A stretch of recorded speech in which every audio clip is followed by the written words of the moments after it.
तो drama serial घाटा के नेक्स्ट एपिसोड में आप देखेंगे कि रानिया जो होती है उनके घर एक रिश्ता आता है जिस पे रानिया जो होती है वो एग्री कर देती है। इवन कि उसकी माँ नहीं चाह रही होती कि रानिया शादी करे, लेकिन रानिया जो होती है वो हमज़ा की माँ की वजह से एग्री कर देती है। वो अभी भी हमज़ा को बहुत ज़्यादा रानिया चाहती होती है, लेकिन वो कहती है कि मेरी वजह से अब कोई इशू ना बने, क्योंकि उससे पहले दानिश के साथ जब उसकी शादी होती है तो काफ़ी ज़्यादा मसले होते हैं, रानिया पे काफ़ी ज़्यादा बातें की जाती है।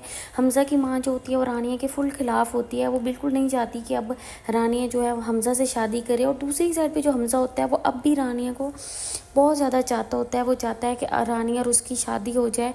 तो नेक्स्ट एपिसोड में हम सबको देखने को मिलेगा कि जो हमज़ा होता है रानिया की जब शादी हो रही होती है, रानिया का निकाह का दिन होता है, तो रानिया जो होती है वो पार्लर जाती है वहाँ पे रेडी होने के लिए। तो वहाँ पीछे ही हमज़ा पहुँच जाता है। जब हमज़ा पहुँचता है वो रानिया को बुलाता है, तो रानिया उससे बात नहीं करती, लेकिन हमज़ा वहाँ पे रानिया को एक और सच्चाई बताता है कि जिसके साथ तुम्हारी शादी होने जा रही है उसका पहले भी निकाह हो चुका है, वो पहले शादीशुदा है। तो रानिया ये बात सुनकर हमज़ा के साथ चली आती है। और दूसरी साइड पे जब वो रानिया की जब वो शादी बारात लेके आते हैं तो रानिया टाइम पे नहीं आती। तो रानिया की माँ को जब ये पता चलता है कि रानिया अभी तक नहीं आई, तो रानिया के जो होता है ताया वो भी बताता है कि रानिया जो है पार्लर से कॉल आई है, वो किसी लड़के के साथ चली गई है। तो तब रानिया की माँ बोलती है कि मेरी बेटी ऐसा नहीं कर सकती, रानिया कहाँ चली गई, रानिया मुझे आपसे ये उम्मीद नहीं थी।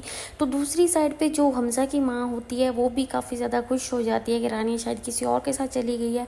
लेकिन वहीं पे जो हमज़ा होता है वो रानिया को लेके हॉल में पहुंच जाएगा। और नेक्स्ट एपिसोड में हमें ये भी देखने को मिलेगा कि वहाँ जब वो हॉल में पहुँचता है तो वहाँ पे वो सबको सच्चाई बता देता है कि रानिया को मैं लेके आया हूँ, क्योंकि जो रानिया की जिनके साथ शादी होने जा रही है उसकी पहले कहीं शादी हुई होती है। रानिया के साथ तो बहुत बड़ा धोखा होता है, क्योंकि उससे पहले दानिश ने उसके साथ धोखा किया होता है, अब उसके साथ दूसरी दफ़ा धोखा होने जा रहा होता है। लेकिन इस दफ़ा जो हमज़ा होता है वो रानिया को बचा लेता है। तो देखते हैं अब क्या होता है।